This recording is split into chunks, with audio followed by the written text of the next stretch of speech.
ನಮಸ್ಕಾರ ವೀಕ್ಷಕರೇ, ನೀವು ನೋಡ್ತಾ ಇದ್ದೀರಾ ಸಂಪಾದಕ ಯೂಟ್ಯೂಬ್ ಚಾನಲ್. ನಾನು ಸಂಕೇತ್. ಮಹಾರಾಷ್ಟ್ರದ ಪುಣೆಯಲ್ಲಿ ನಡೆದಿದ್ದ ಪೋರ್ಷೆ ಕಾರ್ ಆಕ್ಸಿಡೆಂಟ್ ಪ್ರಕರಣ ಇಡೀ ದೇಶವನ್ನೇ ಬೆಚ್ಚಿ ಬೀಳಿಸಿತ್ತು.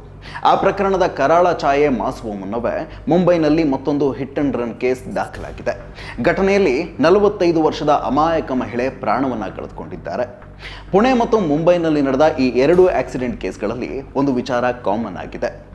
ಅದೇನಂದ್ರೆ, ಎರಡೂ ಕಡೆ ಕುಡಿದ ಮತ್ತಿನಲ್ಲಿ ಓವರ್ ಸ್ಪೀಡ್ನಲ್ಲಿ ಕಾರ್ ಚಲಾಯಿಸಿ ಆಕ್ಸಿಡೆಂಟ್ ಮಾಡಿದವರು ಪ್ರಭಾವಿ ರಾಜಕಾರಣಿಗಳು ಮತ್ತು ಬಿಸ್ನೆಸ್ ಮ್ಯಾನ್ಗಳ ಮಕ್ಕಳು. ಇವರಿಗೆ ಆಡಳಿತಾರೂಢ ಬಿಜೆಪಿಯೊಂದಿಗೆ ಲಿಂಕ್ ಇದೆ ಅನ್ನೋದನ್ನ ಬಿಡಿಸಿ ಹೇಳೋ ಅಗತ್ಯವೇನಿಲ್ಲ. ಅದೇ ಕಾರಣಕ್ಕೆ ಈ ಘಟನೆಗಳನ್ನ ಮುಚ್ಚಿ ಹಾಕೋಕೆ ಸರ್ವ ಪ್ರಯತ್ನಗಳು ನಡೆದುವು ಅನ್ನೋದು ಕೂಡ ಎಲ್ರಿಗೂ ತಿಳಿದಿದೆ.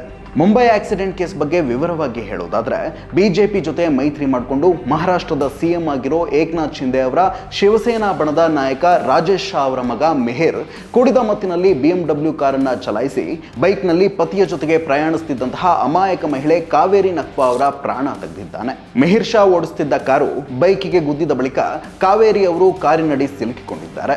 ಅದು ಗೊತ್ತಿದ್ದರೂ ಕಾರು ಚಲಾಯಿಸಿರುವಂತಹ ಮೆಹಿರ್ ಶಾ ಸುಮಾರು 1.5 ಕಿಲೋಮೀಟರ್ನಷ್ಟು ದೂರ ಕಾವೇರಿ ಅವರನ್ನ ಕಾರಿನಡಿಯಲ್ಲೇ ಎಳೆದುಕೊಂಡು ಹೋಗಿದ್ದಾನೆ. ಬಳಿಕ ಕಾರು ನಿಲ್ಲಿಸಿ ಕಾವೇರಿ ಅವರನ್ನ ಕಾರಿನಡಿಯಿಂದ ಹೊರಕ್ಕೆ ಕೆಳೆದು ಹಾಕಿದ್ದಾನೆ. ಇಷ್ಟೆಲ್ಲ ನಡೆದ ಬಳಿಕ ಮೆಹಿರ್ ಶಾ ಜೊತೆಗಿದ್ದ ಡ್ರೈವರ್ಗೆ ಗಾಡಿಯನ್ನ ಚಲಾಯಿಸೋಕೆ ಹೇಳ್ತಾನೆ. ಕಾರನ್ನ ಸ್ಟಾರ್ಟ್ ಮಾಡೋ ಡ್ರೈವರ್ ರಾಜರಿಷಿ ಬಿದಾವತ್ ರಿವರ್ಸ್ ನಲ್ಲಿ ಬಂದು ತೀವ್ರವಾಗಿ ಗಾಯಗೊಂಡಿದ್ದ ಕಾವೇರಿ ಅವರ ಮೈ ಮೇಲೆ ಕಾರನ್ನ ಹರಿಸಿ ಅದಾದ ನಂತರ ಅಲ್ಲಿಂದ ಇಬ್ಬರು ಪರಾರಿಯಾಗ್ತಾರೆ. ಇಷ್ಟೆಲ್ಲ ನಡೆದದ್ದು ಗಾಯಗೊಂಡು ರಸ್ತೆಯಲ್ಲಿ ಬಿದ್ದಿದ್ದ ಕಾವೇರಿ ಅವರ ಪತಿ ಪ್ರದೀಪ್ ಅವರ ಕಣ್ಣ ಮುಂದೆ ಅನ್ನೋದು ನಿಜಕ್ಕೂ ಆಘಾತಕಾರಿ. ಅಪಘಾತದ ದೃಶ್ಯಗಳು ಹಾಗೂ ಮಿಹಿರ್ ಮತ್ತು ಆತನ ಜೊತೆಗಿದ್ದ ಡ್ರೈವರ್ ಹಿಮ್ಮುಖವಾಗಿ ಬಂದು ಕಾವೇರಿ ಅವರ ಮೇಲೆ ಕಾರು ಹರಿಸಿದ ದೃಶ್ಯಗಳು ಸಿಸಿಟಿವಿ ಕ್ಯಾಮೆರಾದಲ್ಲಿ ಸೆರೆಯಾಗಿವೆ. ಅಪಘಾತ ನಡೆದದ್ದು ಬೆಳಗಿನ ಜಾವ 5:30ರ ಸುಮಾರಿಗೆ. ಆದರೆ ತಡರಾತ್ರಿವರೆಗೆ ಜುಹು ಏರಿಯಾದ ವೈಸ್ ಬಾರ್ನಲ್ಲಿ ಕೂತು ಸ್ನೇಹಿತರ ಜೊತೆಗೆ ಪಾರ್ಟಿ ಮಾಡಿದ್ದ ಮಿಹಿರ್ ಶಾ ಕೆಲವೇ ಗಂಟೆಗಳಲ್ಲಿ 18,000 ರೂಪಾಯಿಗಳನ್ನ ಖರ್ಚು ಮಾಡಿದ್ದ. ಪಾರ್ಟಿ ಮುಗಿದ ಬಳಿಕ ಮನೆಗೆ ಹಿಂತಿರುಗಿದ್ದ ಈತ BMW ಕಾರ್ ಹತ್ತಿ ಡ್ರೈವರ್ ಜೊತೆಗೆ ಜಾಲಿ ರೈಡ್ ಹೊರಟಿದ್ದ. ಆದರೆ ಈ ಶ್ರೀಮಂತ ರಾಜಕಾರಣಿ ಮಗನ ಜಾಲಿ ರೈಡ್ ಅಮಾಯಕ ಬಡ ಕುಟುಂಬದ ಮಹಿಳೆಯ ಜೀವವನ್ನೇ ಬಲಿ ಪಡೆದಿದೆ. ಬೆಳ್ಳಂಬೆಳಗ್ಗೆ ಗಂಡನ ಜೊತೆಗೆ ಮೀನಿನ ಮಾರ್ಕೆಟ್ಗೆ ಹೋಗಿ ಬರುತ್ತಿದ್ದಂತಹ ಕಾವೇರಿ ಮಸಣ ಸೇರಿದ್ದಾರೆ. ರಾಜಕಾರಣಿಯ ಮಗನ ದರ್ಪಕ್ಕೆ ಪತ್ನಿಯನ್ನ ಕಳೆದುಕೊಂಡು ನಲುಗಿ ಹೋಗಿರುವ ಪ್ರದೀಪ್ ನಕ್ವಾ ಬಡವರಿಗೆ ಎಲ್ಲಿ ನ್ಯಾಯ ಸಿಗುತ್ತೆ ಅಂತ ಕಣ್ಣೀರಿಡುತ್ತಿದ್ದಾರೆ. ಕಳೆದ ಮೇ ತಿಂಗಳಿನಲ್ಲಿ ನಡೆದ ಪುಣೆಯ ಪೋರ್ಷೆ ಕಾರು ಅಪಘಾತ ಪ್ರಕರಣ ಕೂಡ ಇದಕ್ಕಿಂತ ಹೊರತಾಗೇನೂ ಇರಲಿಲ್ಲ. ನಡುರಾತ್ರಿಯವರೆಗೂ ಬಾರ್ನಲ್ಲಿ ಸ್ನೇಹಿತರ ಜೊತೆ ಕಂಠಪೂರ್ತಿ ಕುಡಿದು 48,000 ಬಿಲ್ ಮಾಡಿ ಹೊರಬಂದ ಬಳಿಕ ಗಂಟೆಗೆ 200 ಕಿಲೋಮೀಟರ್ ಸ್ಪೀಡ್ನಲ್ಲಿ ಕಾರು ಚಲಾಯಿಸುತ್ತಿದ್ದ 17 ವರ್ಷದ ವೇದಾಂತ್ ಅಗರ್ವಾಲ್ ಅದೇ ರಸ್ತೆಯಲ್ಲಿ ಸ್ಕೂಟಿ ಮೇಲೆ ಹೊರಟಿದ್ದ ಮಧ್ಯಪ್ರದೇಶ ಮೂಲದ 24 ವರ್ಷದ ಅನೀಶ್ ಅವಧಿಯಾ ಹಾಗೂ ಅಶ್ವಿನಿ ಕೋಸ್ಟಾ ಎಂಬ ಇಬ್ಬರು ಸಾಫ್ಟ್ವೇರ್ ಉದ್ಯೋಗಿಗಳ ಜೀವ ತೆಗೆದಿದ್ದ. ಅಪಘಾತವಾದ ಕೂಡಲೇ ಆತನನ್ನ ಹಿಡಿದು ತಳಿಸಿದ್ದ ಸ್ಥಳೀಯರು ಪೊಲೀಸರಿಗೆ ಒಪ್ಪಿಸಿದ್ರು.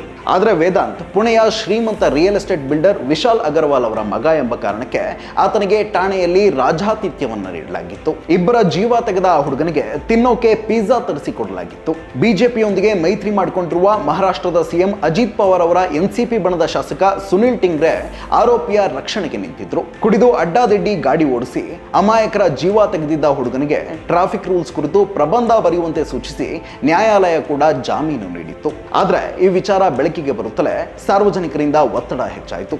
ಅದಾದ ನಂತರವಷ್ಟೇ ಪೊಲೀಸರು ಕಠಿಣ ಕಾನೂನು ಕ್ರಮಕ್ಕೆ ಮುಂದಾದರು. ಸದ್ಯ ಈ ಪ್ರಕರಣದ ತನಿಖೆ ಕೂಡ ಚಾಲ್ತಿಯಲ್ಲಿದೆ. ಬಿಜೆಪಿಯೊಂದಿಗೆ ಗುರುತಿಸಿಕೊಂಡ ಪ್ರಭಾವಿಗಳು ಮತ್ತು ಬಿಜೆಪಿಗರ ಆಕ್ಸಿಡೆಂಟ್ ಕಥೆಗಳು ಇಷ್ಟಕ್ಕೆ ಮುಗಿಯಲ್ಲ. ನಿಮಗೆ ಕೃಷಿ ಕಾಯ್ದೆಗಳ ವಿರುದ್ಧದ ರೈತ ಹೋರಾಟ ನೆನಪಿರಬಹುದು. ದೆಹಲಿ ಗಡಿಗಳು ಸೇರಿದಂತೆ ದೇಶಾದ್ಯಂತ ಕೇಂದ್ರ ಬಿಜೆಪಿ ಸರ್ಕಾರದ ಕರಾಳ ಕಾಯ್ದೆಗಳನ್ನು ವಿರೋಧಿಸಿ ರೈತರು ಹೋರಾಟ ನಡೆಸಿದ್ರು. ಉತ್ತರ ಪ್ರದೇಶದಲ್ಲೂ ಹೋರಾಟ ತೀವ್ರಗೊಂಡಿತ್ತು. 2021ರ ಅಕ್ಟೋಬರ್ 3ರಂದು ಲಖಿಂಪುರ ಕೇರಿಯಲ್ಲಿ ಆಯೋಜನೆಗೊಂಡಿದ್ದ ಬಿಜೆಪಿ ನಾಯಕ ಆಗಿನ ಕೇಂದ್ರ ಗೃಹ ಸಚಿವಾಲಯದ ರಾಜ್ಯ ಖಾತೆ ಸಚಿವ ಅಜಯ್ ಮಿಶ್ರಾ ತೇಣಿಯ ಕಾರ್ಯಕ್ರಮಕ್ಕೆ ಹೋರಾಟ ನಿರತ ರೈತರು ಘೇರಾವ್ ಹಾಕಿದ್ರು. ಶಾಂತಿಯಿಂದಲೇ ಪ್ರತಿಭಟಿಸಿದ್ರು. ಆದರೆ ತನ್ನ ತಂದೆಯ ಕಾರ್ಯಕ್ರಮಕ್ಕೆ ಘೇರಾವ್ ಹಾಕಿದ್ರು ಎಂಬ ಒಂದೇ ಒಂದು ಕಾರಣಕ್ಕೆ ರೊಚ್ಚಿಗೆದ್ದ ಅಜಯ್ ತೇಣಿಯ ಮಗ ಆಶೀಶ್ ಮಿಶ್ರಾ ಪ್ರತಿಭಟಿಸಿ ಹಿಂತಿರುಗುತ್ತಿದ್ದಂತಹ ರೈತರ ಮೇಲೆ ತನ್ನ ತಾರ್ ಜೀಪ್ ಅನ್ನ ಹರಿಸಿದ್ದ. ಈ ಅಮಾನುಷ ಘಟನೆಯಲ್ಲಿ 4 ರೈತರು ಸೇರಿ 8 ಮಂದಿ ಸಾವಿಗೀಡಾಗಿದ್ರು. 8 ಜನರನ್ನ ಬಲಿ ಪಡೆದಿದ್ದ ಆಶೀಶ್ ಮಿಶ್ರಾನನ್ನ ಬಂಧಿಸೋಕು ಯುಪಿ ಪೊಲೀಸರು ಮೀನಾಮೇಷ ಎಣಿಸಿದ್ರು. ರೈತರ ಹೋರಾಟ ಗಂಭೀರ ಸ್ವರೂಪ ಪಡೆದುಕೊಂಡು ಸುಪ್ರೀಂ ಕೋರ್ಟ್ ಮಧ್ಯಪ್ರವೇಶಿಸಿ ಚೀಮಾರಿ ಹಾಕಿದ ಬಳಿಕ ಆರೋಪಿಯ ಮೇಲೆ ಕ್ರಮ ಕೈಗೊಳ್ಳಲಾಗಿತ್ತು. ಕೊನೆಗೆ ರೈತರು ಎಷ್ಟೇ ಪ್ರತಿಭಟಿಸಿ ಒತ್ತಾಯಿಸಿದರೂ ಮೋದಿ ತಮ್ಮ ಸಂಪುಟದಿಂದ ಅಜಯ್ ಮಿಶ್ರಾ ತೇಣಿಯನ್ನ ವಜಾಗೊಳಿಸಲಿಲ್ಲ. ಆದರೆ ಈ ಬಾರಿಯ ಚುನಾವಣೆಯಲ್ಲಿ ಅಜಯ್ ಮಿಶ್ರಾ ತೇಣಿಯನ್ನ ಸೋಲಿಸುವ ಮೂಲಕ ಲಖಿಂಪುರದ ಜನತೆಯೇ ಬಿಜೆಪಿಗರ ಅಹಂಕಾರಕ್ಕೆ ತಕ್ಕ ಉತ್ತರ ನೀಡಿದೆ. ಬಿಜೆಪಿಗರ ಆಕ್ಸಿಡೆಂಟ್ ಅಟ್ಟಹಾಸ ಇಲ್ಲಿಗೆ ಮುಗಿಯಲ್ಲ. 2019 ಫೆಬ್ರವರಿ 19ರಂದು ರಾಜ್ಯ ಬಿಜೆಪಿ ನಾಯಕ ಮಾಜಿ ಸಚಿವ ಹಾಲಿ ಎಂಎಲ್ಸಿ ಸಿಟಿ ರವಿ ಅವರ ಫಾರ್ಚುನರ್ ಕಾರು ಗುದ್ದಿ ಇಬ್ಬರು ಹದಿಹರೆಯದ ಯುವಕರು ಮೃತಪಟ್ಟಿದ್ದರು.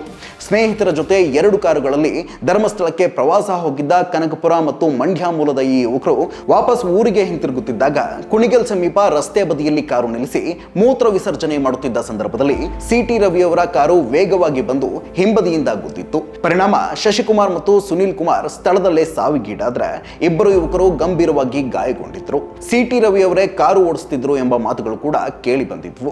ಕೊನೆಗೆ ಅವರ ಕಾರು ಚಾಲಕ ಆಕಾಶ್ನನ್ನ ಬಂಧಿಸಿದ್ದ ಪೊಲೀಸರು ಕೆಲವೇ ದಿನಗಳಲ್ಲಿ ಜಾಮೀನಿನ ಮೇಲೆ ಆತನನ್ನ ಕೂಡ ಬಿಡುಗಡೆ ಮಾಡಿದ್ರು. ಘಟನೆ ನಡೆದು ತಿಂಗಳು ಕಳೆಯುವುದರೊಳಗೆ ಮಂಡ್ಯದ ಆಗಿನ ಅಡಿಷನಲ್ ಎಸ್ಪಿ ಬಲರಾಮೇಗೌಡರ ಮನೆಯಲ್ಲಿ ಸಂತ್ರಸ್ತರ ಕುಟುಂಬದ ಜೊತೆಗೆ ರಾಜಿ ಸಂಧಾನ ಮಾಡಿಕೊಂಡು ತಲಾ 3 ಲಕ್ಷ ಹಣವನ್ನು ನೀಡಿ ಸಿಟಿ ರವಿ ಕೈ ತೊಳೆದುಕೊಂಡಿದ್ರು. ಇತ್ತೀಚೆಗೆ ಲೋಕಸಭಾ ಚುನಾವಣೆಯ ಸಂದರ್ಭದಲ್ಲಿ ಉತ್ತರ ಪ್ರದೇಶದ ಗೋಂಡಾ ಜಿಲ್ಲೆಯ ಕೇಸರ್ಗಂಜ್ ಬಳಿ ಬಿಜೆಪಿ ನಾಯಕ ಬ್ರಿಜ್ಭೂಷಣ್ ಶರಣ್ ಸಿಂಗ್ ಅವರ ಪುತ್ರ ಕರಣ್ ಅವರ ಬೆಂಗಾವಲು ವಾಹನ ಡಿಕ್ಕಿ ಹೊಡೆದು ರೆಹಾನ್ ಖಾನ್ ಮತ್ತು ಶಹಜಾದ್ ಖಾನ್ ಎಂಬ ಇಬ್ಬರು ಬೈಕ್ ಸವಾರರು ಮೃತಪಟ್ಟಿದ್ದರು. ಸೌದಿ ಅರೇಬಿಯಾದಲ್ಲಿ ಕೆಲಸ ಮಾಡಿಕೊಂಡಿದ್ದ ಶಹಜಾದ್ ರಜೆಗಾಗಿ ಮನೆಗೆ ಹಿಂತಿರುಗಿ 3 ದಿನಗಳಾಗಿತ್ತಷ್ಟೇ. ಹುಷಾರಿಲ್ಲದ ರೆಹಾನ್ ಅವರನ್ನ ಆಸ್ಪತ್ರೆಗೆ ತೋರಿಸುವ ಸಲುವಾಗಿ ಬೈಕ್ನಲ್ಲಿ ಹೋಗುತ್ತಿದ್ದ ಸಂದರ್ಭದಲ್ಲಿ ಅಪಘಾತ ಸಂಭವಿಸಿತ್ತು. ಅಂದಹಾಗೆ ಬಿಜೆಪಿ ನಾಯಕ ಬ್ರಿಜ್ಭೂಷಣ್ ಮಹಿಳಾ ಕುಸ್ತಿಪಟುಗಳ ಮೇಲೆ ಲೈಂಗಿಕ ದೌರ್ಜನ್ಯ ಎಸಗಿರುವ ಆರೋಪವನ್ನು ಕೂಡ ಎದುರಿಸುತ್ತಿದ್ದಾನೆ. ಹೀಗೆ ಕೆದಕುತ್ತಾ ಹೋದ್ರೆ ಬಿಜೆಪಿಗರು ಮತ್ತು ಬಿಜೆಪಿಯೊಂದಿಗೆ ಗುರುತಿಸಿಕೊಂಡ ಪ್ರಭಾವಿಗಳ ಆಕ್ಸಿಡೆಂಟ್ ಮತ್ತು ಅಟ್ಟಹಾಸದ ಪ್ರಕರಣಗಳ ಪಟ್ಟಿ ಬೆಳೆಯುತ್ತಲೇ ಸಾಗುತ್ತೆ. ಅತ ಬಿಜೆಪಿ ಮತ್ತದರ ಮಿತ್ರ ಪಕ್ಷಗಳು ಅಧಿಕಾರದ ದರ್ಪ ಹಾಗೂ ಜನವಿರೋಧಿ ಕಾನೂನುಗಳ ಮೂಲಕ ಜನರ ಜೀವ ಹಿಂಡುತ್ತಿದ್ದರೆ ಇತ ಅವರ ಮಕ್ಕಳು ಹಾಗೂ ಸಂಬಂಧಿಗಳು ಅಧಿಕಾರದ ಮತದಲ್ಲಿ ಜನರನ್ನೇ ಕೊಲ್ಲುವ ಅಹಂಕಾರದಲ್ಲಿ ಮೆರೆಯುತ್ತಿದ್ದಾರೆ. ಅಧಿಕಾರ ಅಹಂಕಾರವಾದಾಗ ಸಮಾಜದಲ್ಲಿ ಹಿಂಸೆಯ ಹಲವು ಅವತಾರಗಳು ತಲೆ ಎತ್ತುತ್ತವೆ. ಈ ಅಪಘಾತಗಳು ಅಂತಹ ಅವತಾರಗಳಲ್ಲಿ ಒಂದಷ್ಟೇ.